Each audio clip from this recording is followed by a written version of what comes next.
여러분 안녕하세요. 금요일은 시편 80편 함께 묵상하는 시간입니다. 시편 80편은 애통의 시입니다. 개인적인 애통의 시가 아니라 공동체에 애통하는 시입니다.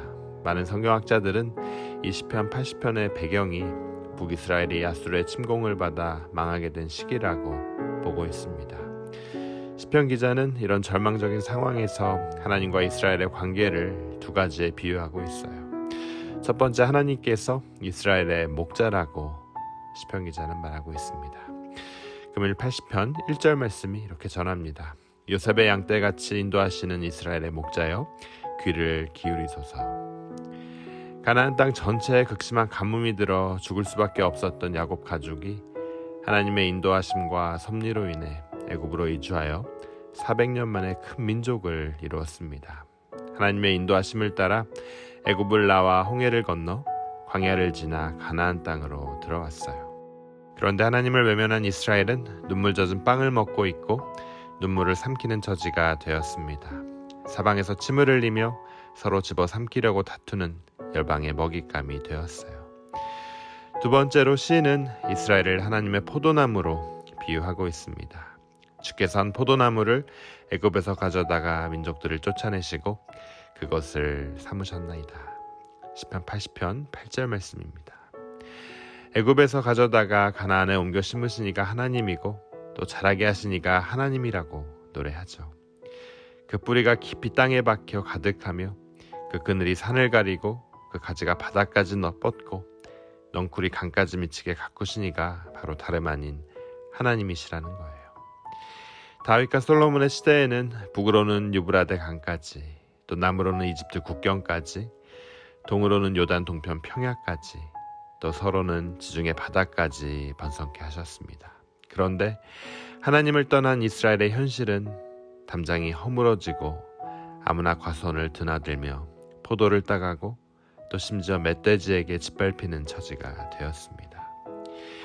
이렇게 목자 잃은 양떼, 짓밟힌 포도원이 된 이스라엘에게 제일 필요한 것이 여러분 바로 무엇이었을까요? 시편 80편에는 몇 번을 반복해서 나오는 문장이 있습니다. 바로 주의 얼굴빛입니다.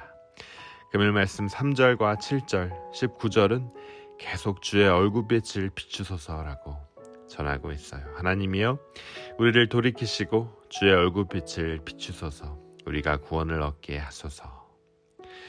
또 만군의 하나님이여 우리를 회복하여 주시고 주의 얼굴에 광채를 비추사 우리가 구원을 얻게 하소서.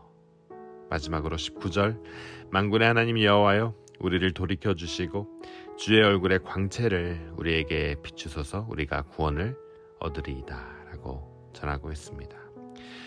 시편 기자는 탄식과 고백 사이 주의 얼굴빛을 비추사 우리가 구원을 얻게 해달라고 간청하고 있습니다.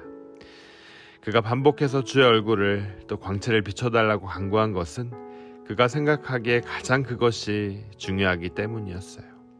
나라가 망하고 삶의 기반이 송두리째 무너지는 절망의 상황에서 이스라엘에게 가장 필요한 것이 바로 하나님의 얼굴이었다는 거죠. 하나님의 얼굴빛을 비춰달라는 거예요. 그것이 바로 구원이라는 겁니다. 얼굴을 대한다는 것은 여러분 만난다는 거죠. 소통한다는 겁니다. 서로 더 친밀해진다는 거예요. 시편 기자는 지금의 이스라엘을 정확하게 진단하고 있습니다. 이스라엘이 목자 없는 양, 짓밟힌 포도원이 된 것은 힘이 없고 재물이 없어서가 아니라 하나님을 외면했기 때문임을 그는 너무나 잘 알고 있었어요. 여러분, 구원은 쓰러져가는 나라가 다시 세워지는 것이 아닙니다. 하나님과의 관계를 회복하는 것이 바로 구원이에요. 그래서 시편 기자는 주의 얼굴빛을 우리에게 비추소서라고 간구하고 있는 겁니다. 이거 이루어주세요, 또 저거 이루어주세요가 아니라 하나님의 얼굴빛, 하나님과의 관계 회복, 하나님과의 친밀함을 구하고 있는 겁니다. 여러분, 메두사 잘 아시죠? 원래 신들이 반할 만큼 뛰어난 미모의 여인이었다고 합니다. 그런데 아테네 여신의 미움을 받아 흉측한 모습으로 변하게 돼요. 고운 얼굴은 무섭게 부풀어 오르고 깊고 맑은 눈은 핏발이 선 채로 흉하게 튀어나왔습니다. 기고 가지런한 치아는 누런 멧돼지의 어금니로 바뀌고 긴 목은 비늘로 덮였습니다. 그리고 그녀의 가장 큰 매력이었던 길고 고운 머릿결은 한 올 한 올이 꿈틀거리는 독사로 바뀌게 되었어요. 무시무시한 형벌이 아닐 수 없었습니다. 하지만 여러분, 메두사의 진짜 저주는 끔찍한 외모가 아니었어요. 지위 추락이 아니었습니다. 바로 관계의 단절이었어요. 누구든지 메두사의 얼굴을 보는 사람은 돌로 변해버렸습니다. 누구도 그녀의 얼굴을 마주치려 하지 않았어요. 눈길이 마주칠까 모두가 두려워했습니다.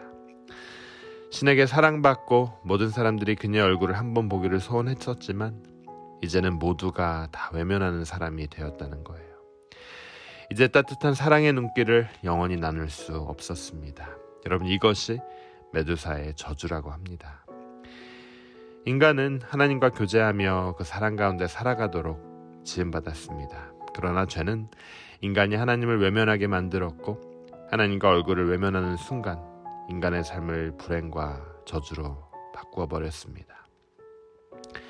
하나님을 떠나 인생이 받는 형벌은 실패와 좌절이 아니라 바로 하나님과의 관계 단절입니다.